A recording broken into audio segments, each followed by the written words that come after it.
ભાઈબંધના લગ્ન હતા આપણા મીરાનગરમાં, પણ આવું તો ન કરે ને મારા ભાઈ, આબરૂના ઝઘડા કરી નાખ્યા. પાણીપુરીમાં કઈ અગાઉ ખાઈ લીધી કારણ કે બીજું કોઈ ભાળી ન જાય. અમારે પછી રાતે તમને 12 વાગે ફોન કરીને કેમ એમ કેવું કે ધીંગાણું થઈ ગયું છે, તમે તો પાણીપુરી ખાવા વાળા છો, રગડા પૂરી ખાઈને ખાઈને મરી જાવ થાય. Good morning for new mini વ્લોગમાં તમારું બધાનું સ્વાગત છે ને. રાધાનું મોઢું જોઈને તો ખબર પડી જ જશે. આજમાં છે થોડું થોડું મુસ્કુરાય છે ને. જવાનું હતું માહીબેનના ઘરે, કેમ કે એના ઘરે તેને જાગુના વાળ સ્ટ્રેટિંગ કરાવવાના છે. વેદ ગેરીનું મોઢું જોઈ લીધું, પણ ભાઈ આળવું એટલી કરે છે ને. પછી માહીને બે બહાર આવી ગયા, ત્યાં આવીને કે મજા આવીને પછી એમ કીધું ઘરમાં આવ્યા દે, તેડકો તો ખાવા ન મળે ને. માહી હું સાટી દીધું ખબર ન પડી. ત્યાર પછી રાધાને જવાનું હતું કઠવા ગામમાં લગ્નમાં, મારે રહેવાનું હતું ભાવનગરમાં. તો મારી પાસે ગાડી હમણાંથી છે નહીં, તો હું ભાઈ નૈયાની લઈ આવ્યો વ્હાઇટ કલરની એક્સેસ ને. ભાવનગરમાં નવા બિલ્ડિંગ બનવા મળ્યા છે, તમે બધે જોયા ન હોય તો જોઈ આવજો ગોતી તમારી હાથે. ઓલા કહેતા નથી ગામ હોય 5 જણા હોય તો ત્યાં પાસે ઘરે ભેગા થઈ ગયા. ના તો અમારા પોલીસમાં આવી ગયો છે, રામ જાણે કેદી એલી નીકળે. નથી હું તો બંગલા વાળો, નથી હું તો મોટર વાળો, નથી હું તો બંગલા વાળો, નથી હું તો મોટર. કાકાજી કે અમારે વિક્રમ ઠાકોરે બોલાવી લીધી છે ને, એનું નામ છે નિલેશ. અને પછી ભાઈ જમણવારો થઈ ગયો છે પૂરો ને. હવે અમારો વારો આવશે જમવાનો. થાળીમાં લઈ લીધા ગુલાબજાંબુ 2. ત્યાર પછી તો ભાઈ બાકાજી કે બધાય બોલાવી દીધી ને. આ માણા કેટલા ગુલાબજાંબુ ખાધા છે તમે વિચાર નહીં કરી શકો.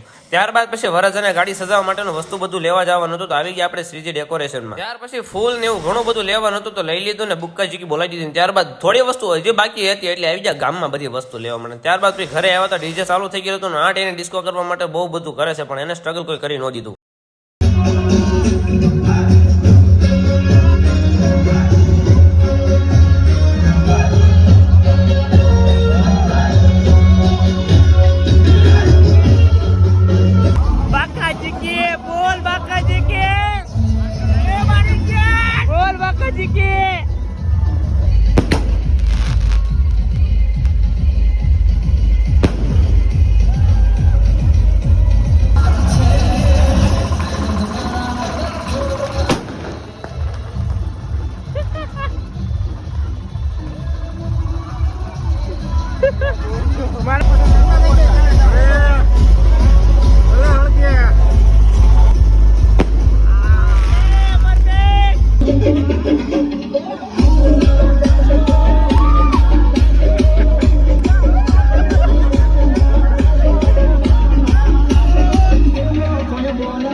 ભાઈબંધના લગ્ન પતી ગયા ને. હવે હું ને નાનજી બંને આવી ગયા રખડવા. જો વિડીયો ગમે તો લાઈક શેર સબસ્ક્રાઇબ કરવાનું ભૂલતા નહીં. આપણે હવર ધનમાં જવાનું થતું નથી, હોઈ જવાનું છે. એટલે બાય બાય.